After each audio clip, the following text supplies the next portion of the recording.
Hey everybody, welcome back to the channel. So today we're working on our wrecked RV that we bought a couple months ago. We actually picked it up from California. Ivan drove it all the way back and here it is. So let's go ahead and look over it because I know it's been a while since we actually got it. Let's go over the details, why we bought it, where we bought it from, and why in the world we spent $30,000 on it.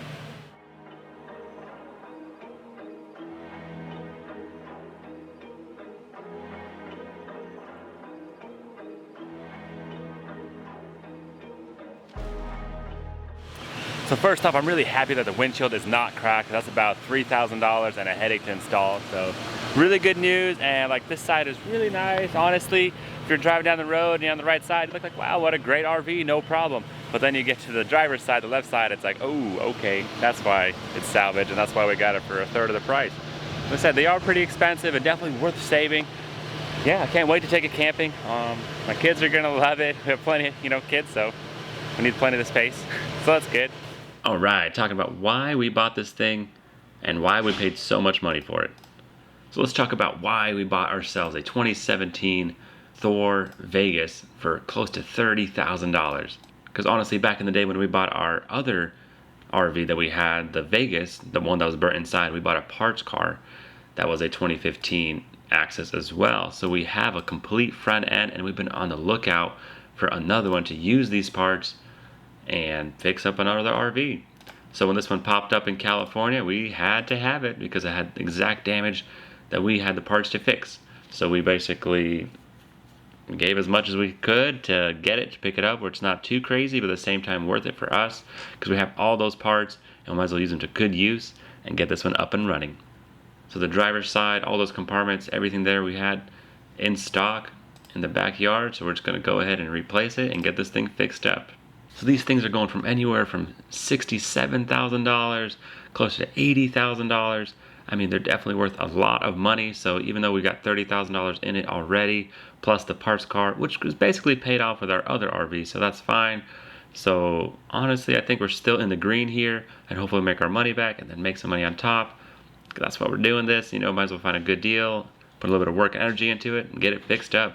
So we got this thing 3,000 miles away from us and Ivan actually drove it back to South Carolina from California, being wrecked the way it is. So he had to do a couple touch-ups here and there to patch it up to make it, road worthy. But yeah, he took the risk and drove it home. That's crazy, 3,000 miles and it made it. So here it is and we're finally got the time because we finished the Duramax to work on this thing. And we can't really get it inside our shop because it's really tall. So we got to work on it outside, but now the weather's better. Nice long summer days, we get a lot of daylight, a lot of good weather, so we'll be able to fix this thing up. Hopefully it won't be too bad, but it's a lot of fiberglass work and we don't know what we're gonna run into.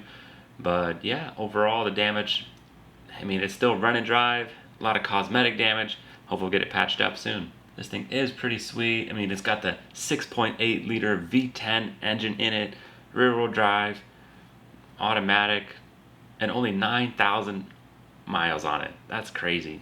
Camping season is here, so it's time to get this thing finished and take it on a trip.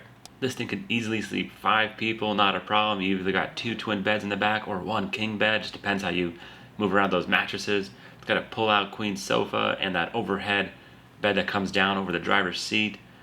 Pretty awesome. I really like the design of the inside with the bathroom. The doors open up so you got plenty of space so you could get some privacy but not be crammed in the bathroom. All right, now that we got our recap done, we know what we're working on, why we bought it, how much we got it for, and where we bought it from. Let's go ahead and work on it and get this thing closer to being fixed. But first, before we fix it, let's go ahead and take it apart. I want to take off that gas tank right there, that propane. I went and washed it real quick so it'll be easier to work on. Let's take that off because I don't want anything happening while we're working on this. And then I'm gonna need to figure out how to get the slide out. The wires got pinched and cut, so it's not working with the motors. Might need to manually disable the motors, push it out a little bit so I can get to this siding right here. The game plan is basically get this window out as well. Probably gonna cut it somewhere right there. And then you got this whole panel to come off. See what's underneath. Let's get to it. So there's the bolts. Let's go ahead and get those off. Disconnect the gas line and that wire. See what's up with that. I hope there's not a nut above that, because if there is, it's gonna be very hard to get to. Slide out is right there. So that's gonna stink. Oh boy.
So that took a little bit more than I thought, but being bent like that, it was really hard to get to this nut right there, and it was just spinning on me. So yeah, it was about 30 minutes of just inching and crawling away, but whatever. Got the tank off, now I can move forward. And then I noticed this line right here is cracked. I mean, completely sliced in half. I'm gonna go ahead and put these back together, and maybe that'll help with my slide out. Yeah, sorry guys, there you go. So yeah, I'm gonna put those together. And then if my slide out could work, that'd be awesome. If not, then I have to manually remove the motors and manually push it out. Either way, we're getting it done. Okay, now I'm here in the outdoors working on our parts RV that we have. I went ahead and jacked it up with our handy dandy forklift that we fixed. So nice to have. I mean, I had to crawl underneath since we already took the suspension off that we used already, so it was on the floor basically. But I got some blocks going on, some jacks in there, some wheels, so feels pretty good. I'll probably put some more stability, you know, just in case, but yeah, that's nice. Now I could crawl underneath because there's some wires that I need to get because I'm working on that slide. So I'll be able to actually get underneath now and get the parts I need, hopefully just to get that slide working. We'll see.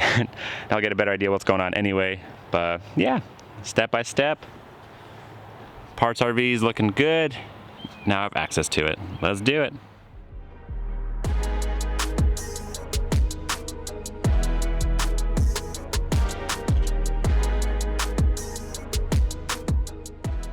Alright guys, after playing around for a while, I think I got some progress. Let me explain what's going on. So I found the switchboard that basically controls the motors, you know, both sides. And it's pretty basic. So first there's two wires coming out and I connected them, but that was wrong. They're actually the two different motors, so they had to go to the board. So I found the wires in our parts car, camper, whatever, and I just, for now, just temporary because we need to extend them. I have those wires around here somewhere later because they're gonna go all the way on that side. But after we put our boxes in, we can, you know, that's not a big deal. We'll do that later. So for now, I'm just plugging it into the board, and then you just got power coming into the board, and then this is for the main switch going to the brake, the little box up front where you walk inside and you hit in and out. So that's that wire controlling those two. So it's really nice. This labels everything, so it says out right there. So if I just do this wire, put power to it, and power to my other one, a negative, I should get the slide to move.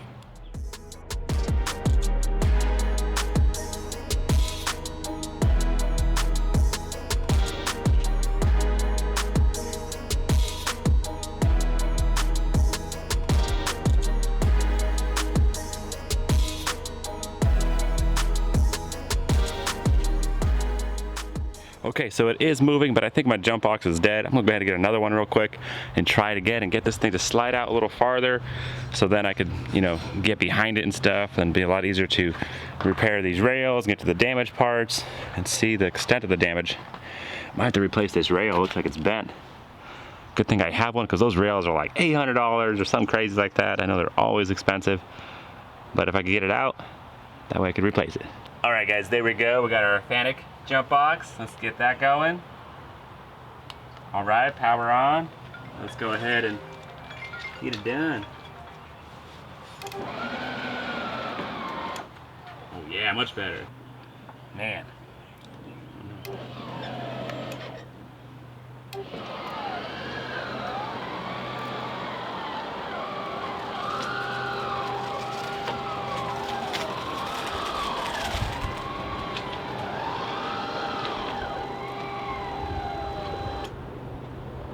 That's not bad. I think that's pretty good.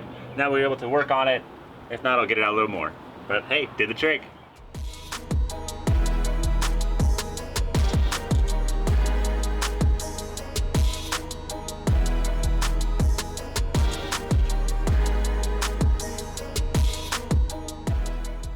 All right, definitely making progress. I got it to slide out all the way. And yeah, not bad. Had to go a little bit back and forth, but it's the first time it's been slid out for a while, so nice. Even though a bunch of wires are all hacked up and making a mess, it's working.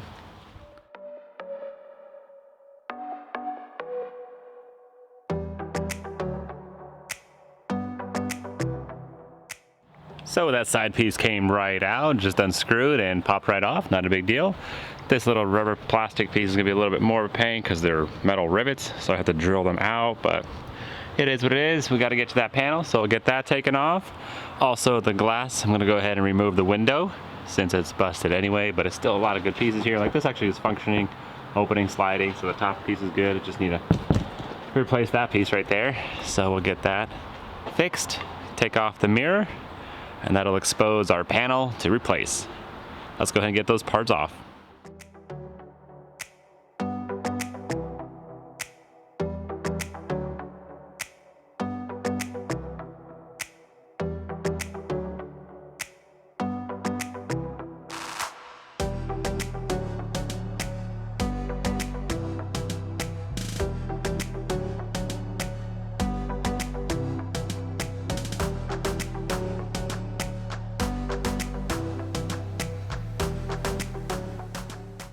And there it is, my black trim molding piece that I had no idea what was going on. I got it out.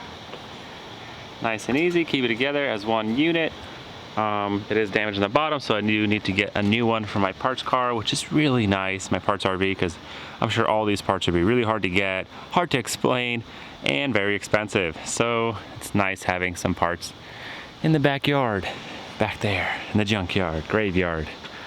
So that's pretty nice, but I'm gonna go ahead and work on my window now, get that taken off in my mirror, and expose my panel. Getting it done. All right, I'm on the inside. I'm gonna get this window taken apart. I'm very familiar with it because I burnt one with it to take all the windows out. So it's basically just unscrew it, and it's a sandwich together, and it should pop right out. So let's go ahead and get that done.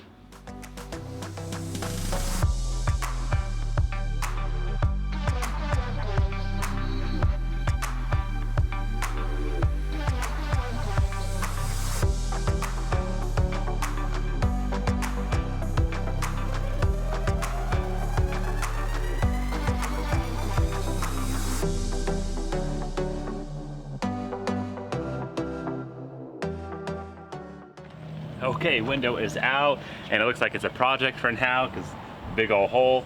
The next step we want to do is try to get this panel out. You could tell that it's spliced right there, so that's pretty nice. It's very convenient for us because we want to replace this side and, you know, work on that side. Looks like it's just overlapping it. So that's overlapping, glued it down, and that's it. So let's take all these self-toppers I put in. Yep. And we'll splice the cutter over there somewhere and go from there. See what's the hidden damage behind it. Right, so just probably cut it right there somewhere and have just this for panel. now, yeah.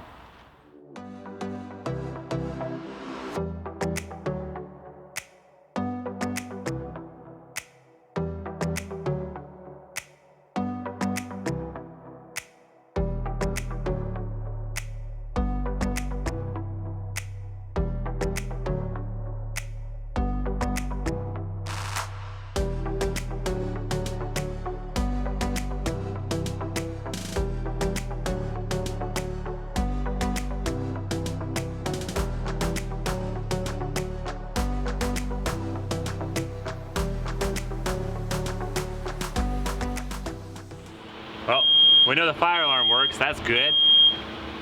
Yeah.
that, guys, just like that, the panel is off, and it doesn't look too bad. It doesn't look like it went, you know, internally kind of, so the structure's still there.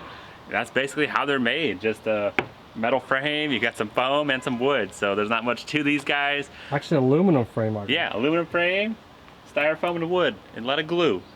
That's how the RVs are made. But, you know, whatever, that is what it is. We're pretty happy with the results.